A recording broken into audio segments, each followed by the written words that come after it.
The morning of Mila's 10th birthday dawned the color of peach sorbet, the sky washed clean by an overnight rain that left the park grass glistening like it had been sprinkled with diamond dust. Maya stood at the kitchen sink, rinsing the last of the breakfast dishes, watching droplets slide down the window pane. 10 years. A full decade since she had first held that tiny, squalling bundle and promised the universe, out loud, in the fluorescent hush of the delivery room, that she would never let anyone make her daughter feel small. The promise had been tested. Repeatedly. But today was not a day for old ghosts. Mom. The cooler's ready. Mila's voice rang from the living room, bright and impatient. She appeared in the doorway wearing the purple overalls Maya had found at the thrift store, perfect condition, half price, and exactly Mila's favorite shade of royal. A plastic tiara, slightly crooked, sat atop her dark curls. I packed the juice boxes in the shape of a castle. James said it's structurally sound. Maya dried her hands on the dish towel and grinned. James is an engineer now? He said he watched a YouTube video. Mila's eyes sparkled.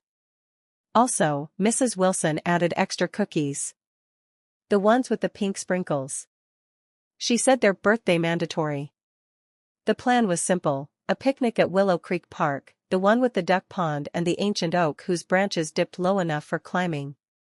No bounce house this year. Maya's credit card had finally stopped wheezing, but there would be kites, a homemade pixel princess cake, chocolate with raspberry filling, and a scavenger hunt Maya had spent 3 evenings designing. Invitations had gone out 2 weeks ago, handwritten on cardstock, Mila decorated with gel pens.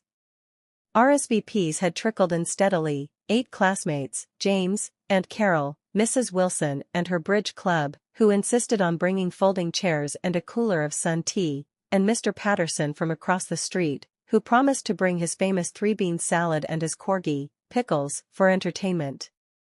No one from Maya's blood family had been invited. The certified letters she'd sent months ago still sat unanswered in whatever drawer her mother used for things she didn't want to deal with. Maya had stopped checking. By 10:17 a.m., the hatchback was loaded, checkered blankets, a portable speaker for Mila's playlist, heavy on Taylor Swift and the Pixel Princess soundtrack, the cooler castle, and a cardboard box labeled fragile, cake in 3 different colors of marker. Mila bounced on the balls of her feet while Maya locked the front door. Ready, Captain? Maya asked, tossing her the keys to jingle. Ready. Mila caught them one-handed and raced to the car. The park was already alive when they arrived. James had claimed the perfect spot beneath the oak, a blue tarp spread like a welcome mat. He stood beside a folding table, assembling what looked suspiciously like a kite shaped like a dragon. Early bird gets the shade, he called, waving. His t-shirt read "World's okayest uncle," a gag gift from last Christmas that he wore ironically but with pride. Mila dropped the cooler and launched herself at him. You came early. Promised I would. He ruffled her curls, careful of the tiara. Also, I brought reinforcements. From behind the oak stepped Mrs. Wilson, wielding a picnic basket like a weapon, and Aunt Carol, balancing a tray of deviled eggs and a bottle of sparkling cider. Behind them, Mr. Patterson wrestled Pickles into a tiny birthday hat. The corgi looked resigned. Maya felt something loosen in her chest, the same loosening that had started the day she sent that single dollar and changed the locks.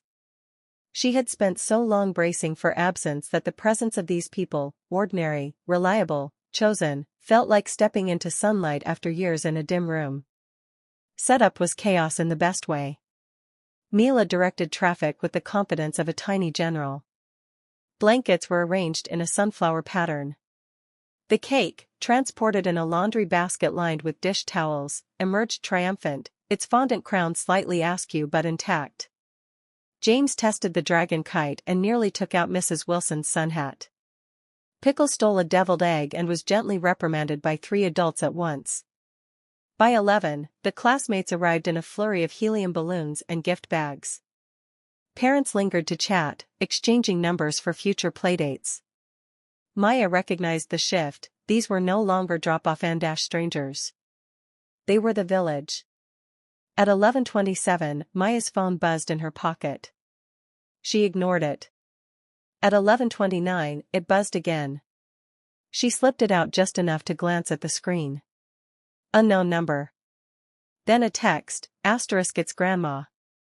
Can we talk, asterisk? Her stomach dipped, the old reflex. She silenced the phone and slid it back into her pocket.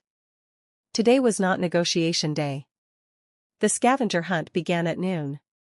Maya had hidden 20 laminated clues in bright envelopes, under the duck-shaped trash can, inside the hollow of the oak, taped beneath the park bench shaped like a whale.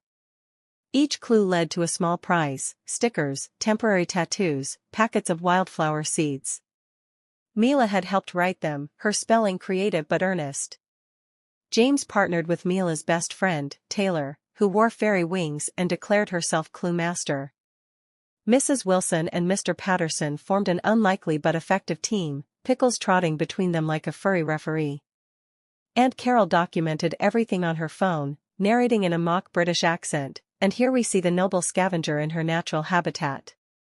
Maya floated between groups, refilling juice boxes, tying shoelaces, laughing at jokes she didn't have to force. The sun climbed higher, warm but not oppressive. Dragonflies skimmed the pond. Somewhere in the distance, an ice cream truck played a tinny version of Pop Goes the Weasel.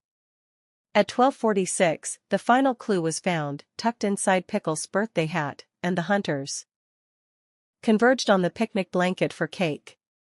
Mila stood at the head, cheeks flushed, tiara now thoroughly crooked.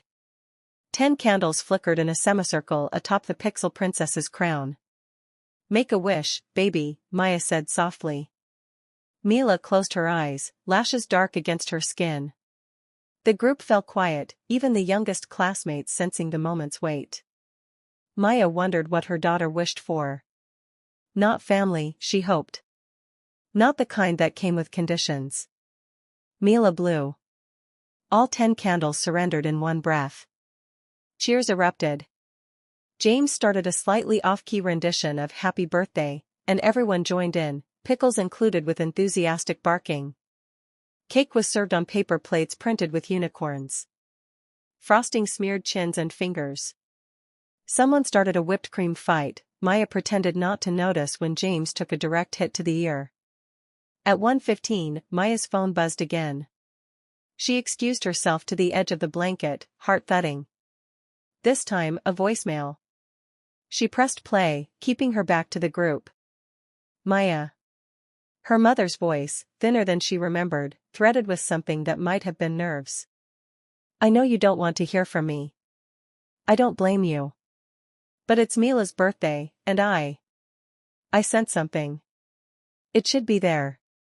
If you could just let her know Grandma's thinking of her. Please." The message ended. Maya stared at the screen. Sent something. She scanned the park, half expecting her mother to materialize from behind a tree like a bad soap opera. Nothing. Just the laughter of children and the rustle of leaves. She returned to the group, forcing her shoulders down. Mila was opening gifts, a sketchbook from Taylor, a kite-making kit from James, a tiny succulent in a painted pot from Mrs. Wilson, low maintenance, like your mom, she winked. Each thank you was heartfelt, Mila's arms piling high with colorful tissue. At 1:37, a shadow fell across the blanket. Maya looked up, and froze. Savannah stood at the edge of the tarp, sunglasses pushed atop her head, arms crossed tight over a dress that cost more than Maya's monthly grocery budget. Her expression hovered between defiance and desperation. Behind her, no sign of Eleanor or Lacey. Just Savannah, alone, clutching a gift bag that looked hastily wrapped. Conversation stuttered. James's eyebrows shot up. Mrs. Wilson's teacup paused halfway to her lips. Mila spotted her first. "Aunt Savannah?" Her voice was small, uncertain. Savannah's smile was too bright. "Hey, birthday girl. Look at you, double digits." She stepped forward as if the tarp were a stage. "I brought you something special." Maya stood slowly, every instinct screaming boundary. But Mila was already scrambling up, curiosity winning over caution. Savannah thrust the bag forward. Go on, open it. Mila glanced at Maya, eyes asking permission. Maya nodded once, tight. The bag rustled. Inside, a glittery purse shaped like a crown, stuffed with drugstore makeup and a gift card to the mall. Salon Savannah used to work at before she opened her own. A card read, * for my favorite niece. Let's do a girl's day soon. Zoxo and s*. Mila's smile was polite but confused. Thank you. It's sparkly. Savannah crouched to her level. You're welcome, kiddo. Listen, I know things have been weird, but family's family, right?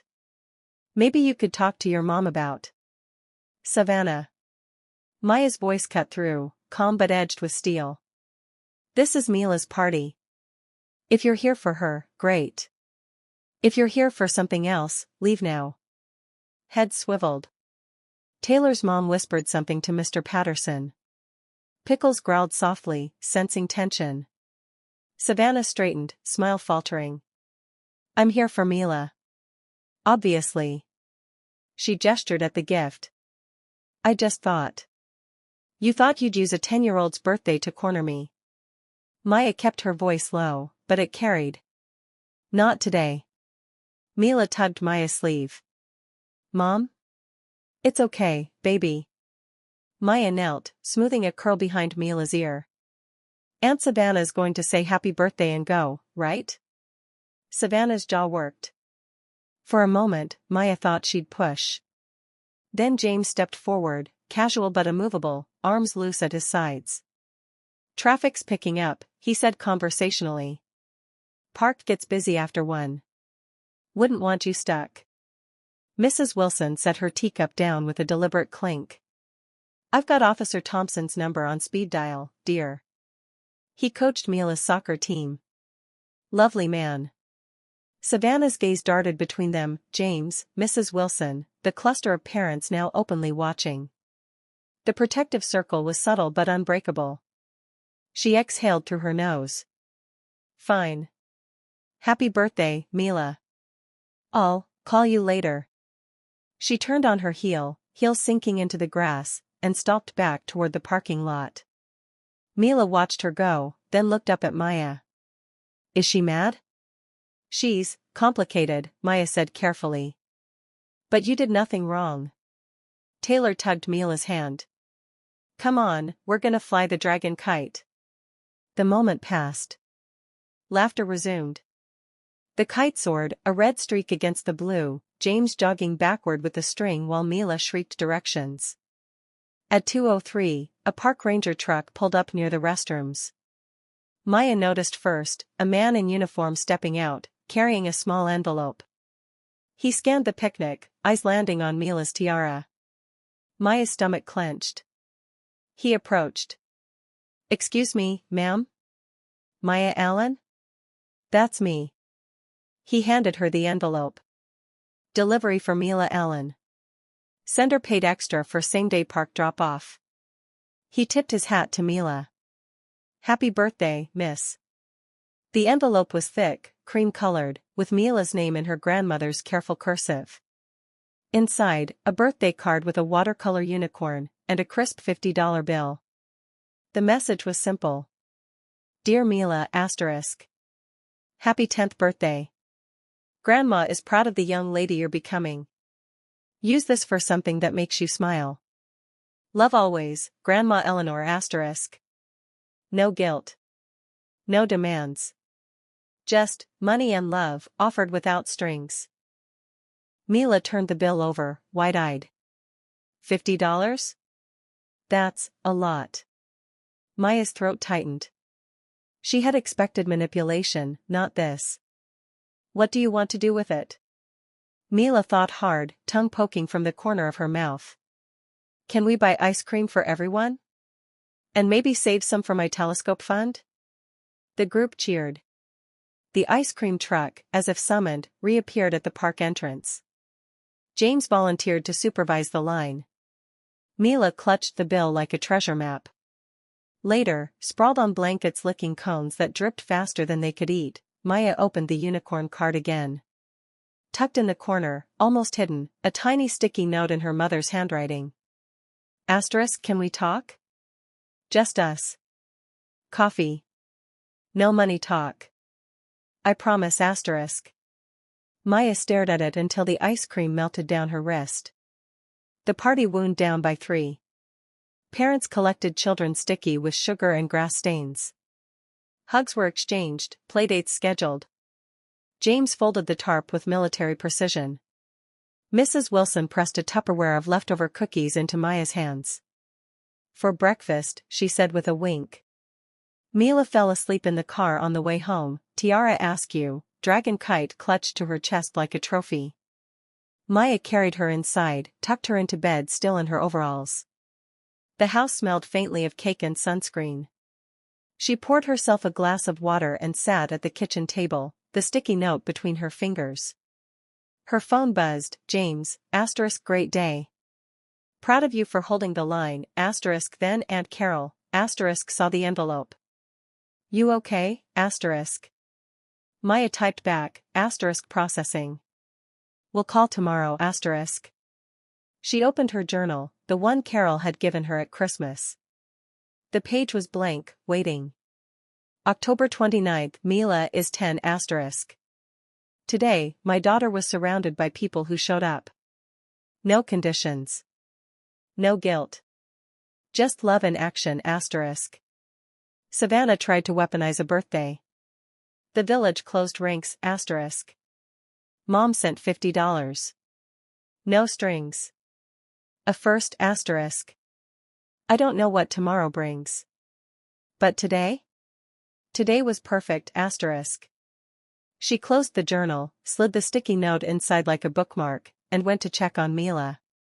Her daughter slept on her back, mouth slightly open, one arm flung above her head. The dragon kite lay across her dresser, catching the late afternoon light. Maya kissed her forehead, whispering, "You are enough."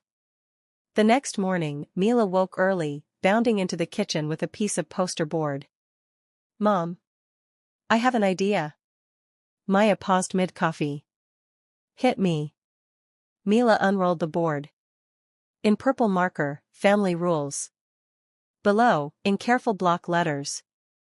1. Be kind. 2. Show up when you say you will. 3. No yelling. 4. Ask before borrowing money. 5. Hugs are always free. At the bottom, a stick figure drawing, Maya and Mila holding hands, surrounded by smaller figures labeled James, Aunt Carol, Emmaus W., Pickles, Taylor, and, surprising Maya, a tiny figure in the corner labeled Grandma? With a question mark. Maya's eyes stung. This is perfect. Can we hang it on the fridge? Front and center. They used the sunflower magnet. Mila stepped back, hands on hips, surveying her work. I think Aunt Savannah needs a copy. Maya laughed, the sound startling them both. Maybe someday. The phone rang at 8:47 a.m., her mother's number. Maya let it ring twice, then answered. Hi, Mom. A pause. Then, softer than Maya had heard in years, hi. Is this an okay time? Mila looked up from her cereal, curious but not alarmed. Maya took a breath. 10 minutes. Mila's eating breakfast. Okay. Another pause. I saw the party from the parking lot. I didn't want to intrude. She looked happy. She was. I meant what I wrote. No strings. I'd been thinking.